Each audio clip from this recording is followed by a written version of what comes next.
Broadcasting from the business capital of the world, this is the Podcast Business News Network.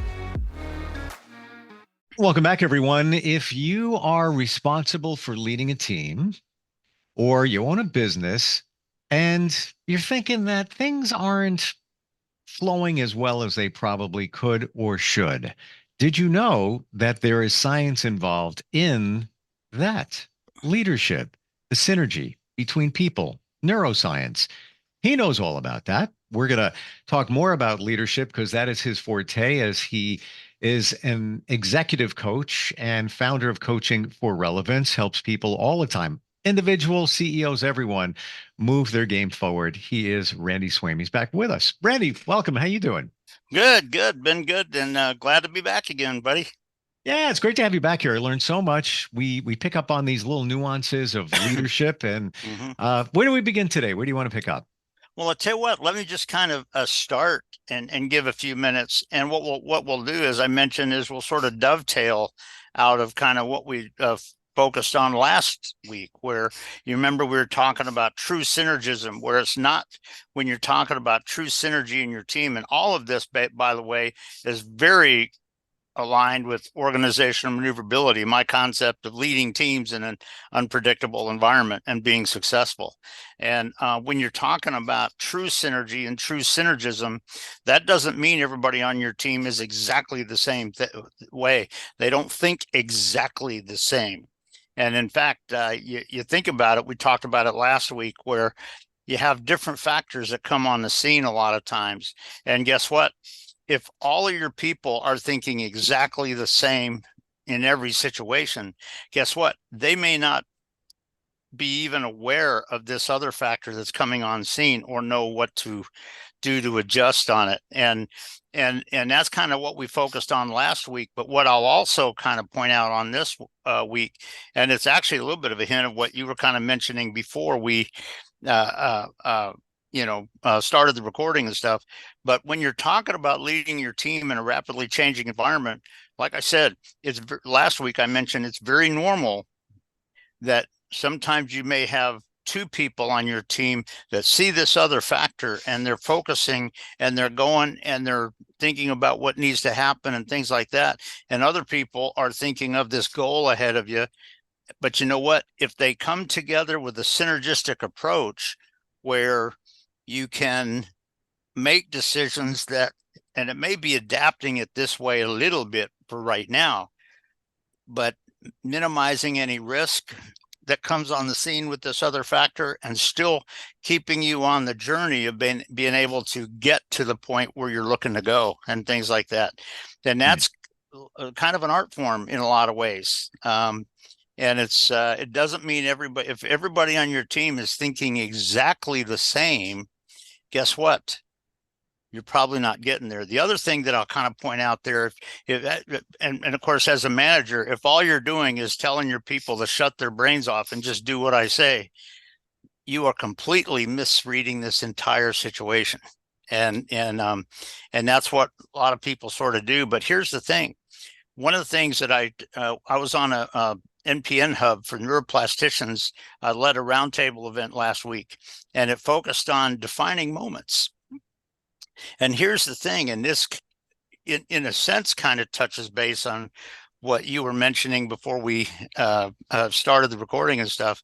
But when you talk about defining moments, guess what? If you have, let's say that you have 10 members on your team. If 3 of them are aware of this factor over here that's coming on scene, and they can kind of work to minimize the impact of that as everybody's going forward, guess what? That's synergy and that's teamwork. But here's the thing. As a leader, you kind of want to think about times where on 3 of those members, guess what? They may be coming up on a point which is a defining moment in their professional journey. And guess what?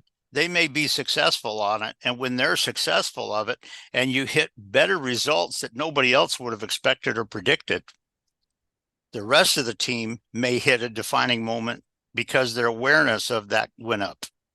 Or if they realize that a struggle is starting to happen over here, they may come up with a defining moment of how that really applies and what they need to really do, and thinking perhaps a little bit different, maybe. And so when you're talking about this aspect of what we talked about last week, this is just another insight of that. And here's the thing: when you're the leader of a team professionally in any organization, if you're the CEO and you're looking to really develop your organization, guess what? It doesn't mean everybody should be necessarily distracted, but if you're basically trying to lead your team in a way where they completely shut their brains off and go with what somebody told them, you're not getting the job done, and you're not preparing your team for radical results in the future when those factors may come on scene. And it's really important there when you're talking about that, and you're talking about those kind of situations. And like we talked about last week, that true synergy aspect of it. And it's critical to understand when you're being a leader, are you truly leading your team where they are, in some cases, coming up to a defining moment in their growth journey? And you're not just kind of shutting their brain off and talking them through something, but they are bringing in the awareness and the experience and the decision making and the processing in the brain to be able to really see what the radical result is for this situation. And guess what? If they have that awareness, they may bring to the team an awareness of how the results can be a lot more radical than anybody thought about, kind of thing. And so it's just one aspect of what when you're talking about the neuroscience aspect and how the brain works and how you're really bringing that to success in your team. It doesn't mean everybody needs to just shut their brain off and just go with what you say. Not necessarily. That's not real leadership. But when you engage in your people in such a way that they become aware of things that they weren't aware of before, and they gain insights that they didn't see before, because somebody was just wanting them to just shut their brain off and go over here. Don't even, just forget that. Just go over here, kind of thing. If this is a huge distraction, yeah, that can be bad. But guess what? That can be a factor that comes on scene that hurts you just before you hit your goal, kind of thing. You never know. And as a leader, are you really developing that processing ability? And this is a key aspect also of true situational awareness. And all of this, the neuroscience aspect, the team synergism that we talked about last week, and the true situational awareness, all of this sort of is coming together on that whole picture. You're getting ready to say something. Yeah, I'm wondering, we as a leader, how can you stimulate the brains of the people that you lead, and engage that neuroscience that we talk about, to look at things in a different way, to really move the company forward? How can you, I don't want to say press the button. I don't know if I can say like automated, but it can be good. It would be nice. Yeah. Suggestions on that. That would make it easier. It would. It definitely would. Yeah. I think they call that AI, but anyway. You're right. But I'll tell you, the real aspect on that is, and it's kind of wild, but the real aspect on that is bringing a neuroscience awareness to you as the leader as well, kind of thing, and understanding how the brain works, how the processing happens. Is somebody just going back to rote academic things that they thought was true 20 years ago, kind of thing, and it's not true now, kind of thing? And but the other part of this is, and the way you help that with your team is by truly using a coaching approach, a coaching facilitative style in your team. Because I will tell you this, that some of the ways that I do it when I'm working with pilots is I'll sit there and in fact, I'll just share this because you kind of shared this before we started recording. You talked about a friend of yours that had just gotten his pilot's license, and you rode with him and came back in and landed. He did fine and all that, but you could tell he was nervous. He was not overly comfortable, kind of thing. And but you know what? When you're dealing with somebody like that, and like I said, even when I deal with pilots or leaders, one of the things that I typically do is I ask them the right questions that get them truly processing that aspect about it. And in fact, one of the things that when you're talking about, if you got somebody on your team that sees this other factor coming on board, instead of saying, just shut up, don't even think about that, just go with what I told you to do, that's unprofessional and it's not leadership. What I would do is I would say, well, let me ask you this. What do you think is the potential risk that can have? Give me some thoughts on it. What are your thoughts process? What are you thinking? And if that does come on scene, what are you going to do about it? What do you think the team should do about it? Now, in my mind, I already have some ideas on it because I'm the leader of the team. But if all I do is have them shut their brain off and just go tell them what to do, I'm not getting the job done and I'm not developing my team. And if all you're doing is trying to make everybody do exactly the same way and think exactly the same way, you're missing the boat on true synergism and synergy in your team. Because there are going to be people, if you got 10 people on your team, certain factors that come on scene, you may see 3 or 4 of them that your team see, that see that factor and have a picture processed in their mind of the possibility that can be coming on scene, either good or bad, where the other 6 may not, and I'll tell you, if I'm leading a team, particularly in an unpredictable situation, I'll tell you, I want my team thinking about the prospects. I want my team thinking about it. And I think I've shared this with you before, Steve. One of the things that I do with jet pilots that I'm training and certifying, a lot of times, one of the things that I'll ask them is this simple question. And I simply say, hey, as you go forward, when you leave here and you go out flying, what do you think is the least expected factor that might come on the scene in the next 6 months? And I just let them process that and think about it.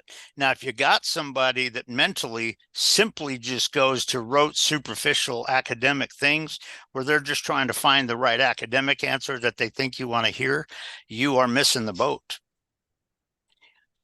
What you want to do is get them to process it and think about it in reality and get a picture on it. And then the follow-up question after that, I would say, is, if that comes on scene, what are you going to do?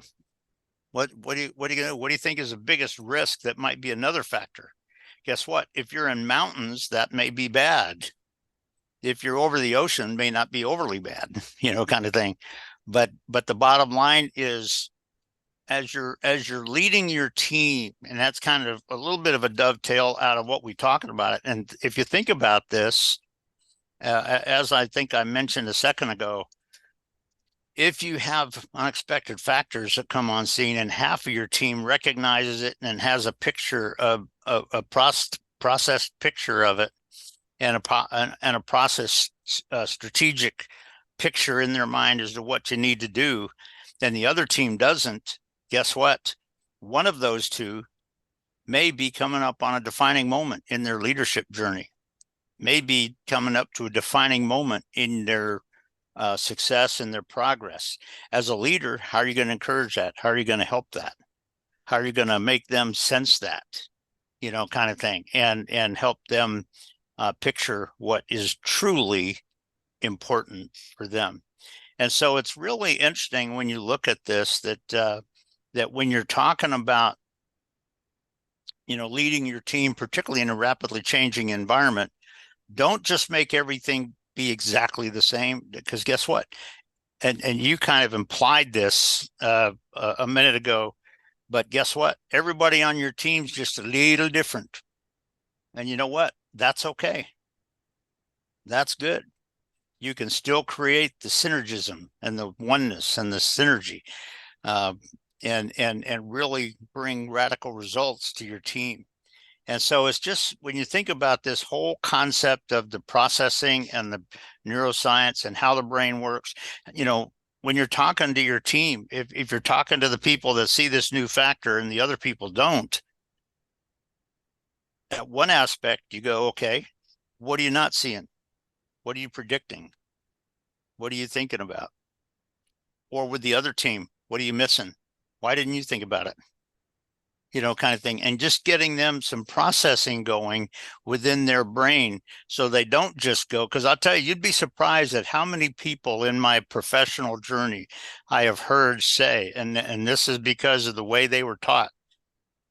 You would be surprised at how many people I have heard say they just go with some rote, superficial academic thing.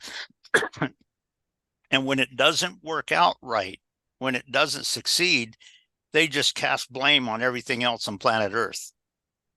You know what? That's not being professional. You could have got there. But if even if it's one of those factors, and Steve, you probably know this, but guess what? In your journey, there are sometimes a factor out there that is so huge and so down the road from you that you're probably not really going to get there. It may be that if I can get halfway there, I'm much better, kind of thing. And if you think about it, kind of what does that really look like for you today?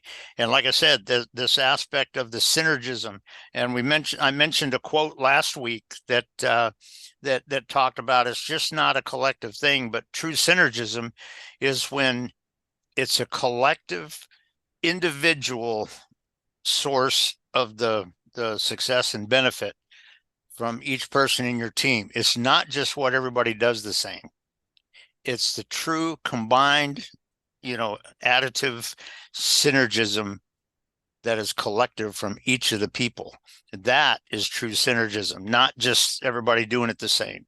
And so when you're thinking about leading your team, you got to kind of keep this mindset of neuroscience and all that, but also realize that would you be able to go in this direction a little bit if two people on your team were going to reach a defining moment in their leadership growth that is going to make double the rewards for this company, double the benefits out of this situation?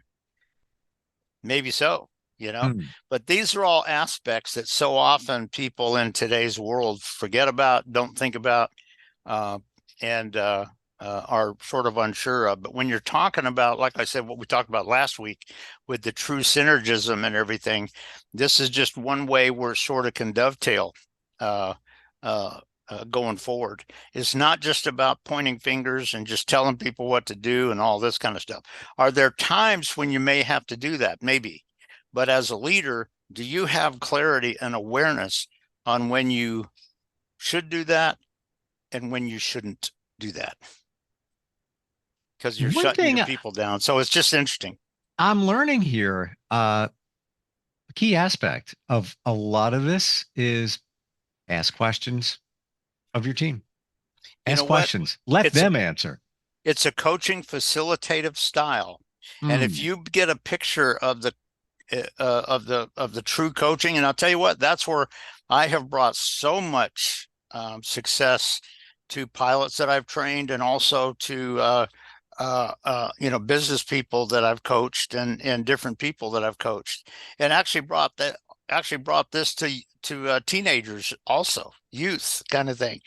But it's this aspect of when you're talking about a true leadership style, the real benefit of a true leadership style is what I refer to as a coaching facilitative style, where you're truly bringing out the best in your people.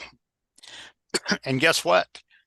They're going to be able to make the right decisions when you're not there. They're going to be able to make the right decisions when everything that came on scene of factors is completely unexpected and unpredictable. because of the way that you kind of understood the neuroscience aspect of it, and you're not just leading them to the answer you want it to be, because you're being dysfunctional when you do that, but asking them the right questions that help them really sense and perceive and understand and have vision of that benefit. And that's what you just said is correct. When you're talking about using the right questions, not just arbitrary questions, what color is the sky, you know, kind of thing or whatever. I guess that depends on which time of day you look at it. But the bottom line is it's asking the right questions, and sometimes asking it ahead of time so they can perceive it. They can pursue the processing of it and come up with the answer. And guess what? It may be an answer that you never thought of, even as the leader. I mean, there may be a time when they give you an answer and you go like this, you go, good answer. And then when you walk away in your mind, you're going, oh yeah, you know what? That I did not, good kind of thing, you know, because even leaders do not have every single answer in every single situation. And that's where that whole concept of synergism in your team is radical. But guess what? Sometimes people may, you know, run into their defining moment on this growth. And a lot of times that can happen just because you ask the correct question. And like you said, that coaching facilitative leadership style is why that is so critical. Well, it goes back to also praising, you know, like you said, you know, somebody comes up with an idea. I think a lot of us forget to do that. We're just on autopilot. Yep. I'm going to ask a key question right now. How do we connect with you? Somebody has a business. They're dealing with some leadership challenges, staff issues. How do they start that conversation with you, Randy? The easy way to do it would be, in fact, you can see my right up here, you can see my website. And if you go to my website, right at the bottom of the homepage, and by the way, when you go to my website, it has a great picture of a military pilot flying here, and the camera is like looking right over his shoulder, and you see it flying. About 3 seconds after you get there, a banner comes up for my autobiography, and you can just click on the X to get that to go to the side or whatever. But if you go down to the bottom of the homepage, it has you'll see that it has my email and my cell phone. And people, and I think you know this, but people, if they want to reach out to me, I'm not going to do a big sales pitch per se. Now, if they just need to have a chat, okay, so be it. If it turns out they got a real issue that they need a coach to help them with, yeah, we'll come up with something. But I look to build relationships, and that's what I look for. So yeah, but if they go to that website, to the very bottom of it, you can see my email and my cell phone. You're wired. It's in your DNA to help people. You know, this is not a hard pitch sales, anything like that. Somebody's got a challenge. You can help them with the solution. It's as simple as that. Starts with a conversation, communication. And you know what? I will tell you this, that if the answer to your problem is simply arrived at by me asking you the right question and just one question, am I going to charge you for that? No. I'm going to ask you a question kind of thing. But the bottom line is it is key. And I just share this with you. I tell people that one of my goals is that 20 years after I take my last breath, I don't care if people don't really remember my name per se, but what I hope is people are still getting my autobiography. But what I hope is that they remember that 20 years ago, there was this guy that brought this insight out. And I'll tell you what, I applied it to my life, and man, things are so much more amazing. And even if they don't remember my name, they realize that, and it's made a difference in their life. That's what I'm about, and that's what I want after I take my last breath. Love it. You're not going anywhere. That's true. That's true. I like you guys. And you know what? Here's where everybody should go to Amazon or the website and check out the book. There's a lot of insight, a lot of great stories, especially if you want to up your game as a leader and move things along in your life and also your business. Randy, thank you so much for being here again today. Sounds good. Well, listen, Steve, we'll see you again for sure. Absolutely. We'll be right back. Are you looking for even more of the podcasts and hosts that you love? The Podcast Business News Network is proud to announce that you now have even more ways to listen live. Check out the MyTuner Radio, online radio box, and Simple Radio apps on iOS and Android, or find us online. Search for Business News Network on mytuner-radio.com, or search Podcast Business News Network on streama.com and onlineradiobox.com/US. Take your podcast on the go and don't miss a minute of the action.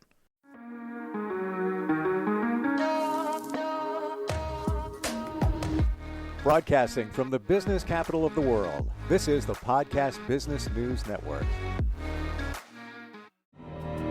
For nearly 2,000 severely injured veterans, everyday life has become filled with barriers. Day-to-day simple tasks can become pretty daunting. I have to carry my chair up 2 flights of steps or have somebody do it for me. What scares me the most is just the falling. When I'm struggling with my house, I think, to have that one great barrier just knocked down, it's crucial.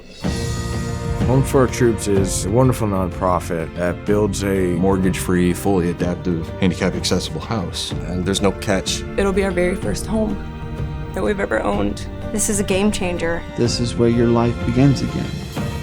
We need you to join us in completing this important mission. Please visit hfotusa.org and help build homes and rebuild lives. Because of you, everything's going to be okay.